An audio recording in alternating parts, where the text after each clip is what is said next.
నొప్పి మాయం సర్జరీ దూరం ఆపరేషన్ లేకుండా మోకాళ్ల నొప్పులకు ఆధునిక చికిత్స ప్రాణ పెయిన్ క్లినిక్. మూవీ ఇండస్ట్రీలో బయోపిక్స్ చేసిన హంగామా అంతా ఇంత కాదు. పాపులర్ ఫిలిం, పొలిటికల్, స్పోర్ట్స్ సెలబ్రిటీల జీవితాలపై తీసిన పలు బయోపిక్ చిత్రాలు వసూళ్ల వర్షం కురిపించడమే కాక ఆడియన్స్ను మెప్పించాయి. దీంతో ఆ భాష ఈ భాష అనే తేడా లేకుండా చాలా ఇండస్ట్రీల్లో ఈ తరహా చిత్రాలు వరుసగా వచ్చాయి. క్రీడల పరంగా చూసుకుంటే Bhaag Milkha Bhaag, MS Dhoni, the untold story లాంటి బయోపిక్స్ డబుల్ బ్లాక్ బాస్టర్స్గా నిలిచాయి. టీమిండియా లెజెండ్ యువరాజ్ సింగ్ జీవిత కథతో ఇప్పుడు బయోపిక్ కూడా రూపొందుతోంది.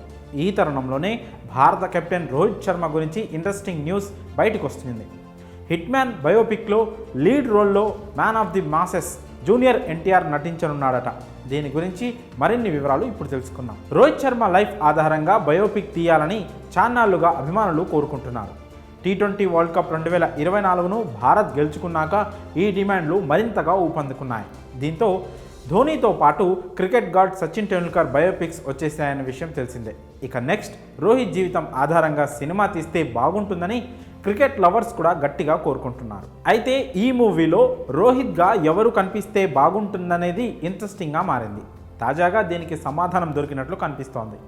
రోహిత్గా తారక్ కనిపిస్తే బాగుంటుందని అభిమానులు అనుకుంటున్నారు. భారత కెప్టెన్గా యంగ్ టైగర్ జూనియర్ ఎన్టీఆర్ నటిస్తే అదిరిపోతుందని, స్క్రీన్ బ్లాస్ట్ అయిపోతుందని చెప్తున్నారు ఫ్యాన్స్. రోహిత్ శర్మగా ఎన్టీఆర్ నటిస్తే బాగుంటుందని అటు మూవీ ఫ్యాన్స్తో పాటు ఇటు క్రికెట్ లవర్స్ కూడా కోరుకుంటున్నారు. ఇద్దరికీ చాలా దగ్గరి పోలికలు ఉన్నాయని, చూడడానికి దాదాపు ఒకేలా ఉంటారని ఫ్యాన్స్ అంటున్నారు.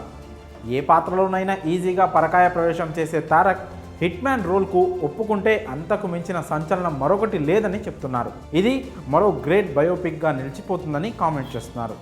ఈ మూవీ కార్యరూపం దాల్చితే చూడాలని ఉందని అంటున్నారు. అయితే ఇది రోహిత్ ఎన్టీఆర్ల చేతుల్లోనే ఉంది. వాళ్ళు ఈ ఆలోచనలతో ఉంటే సాధ్యమే, లేదా ఎవరైనా మేకర్స్ ఈ దిశగా ప్లాన్ చేసి బయోపిక్ను సెట్ చేస్తే అద్భుతంగా ఉంటుంది. కాగా ఎన్టీఆర్ నటించిన దేవర ఫిలిం రిలీజ్కు రెడీ అవుతోంది. సెప్టెంబర్ 27న పాన్ ఇండియా లెవెల్లో బహుభాషల్లో ఈ మూవీ భారీ ఎత్తున విడుదల కానుంది. మరి రోహిత్ శర్మ బయోపిక్లో ఎన్టీఆర్ నటిస్తే ఎలా ఉంటుందో మీ అభిప్రాయాలను కామెంట్స్ రూపంలో తెలియజేయండి.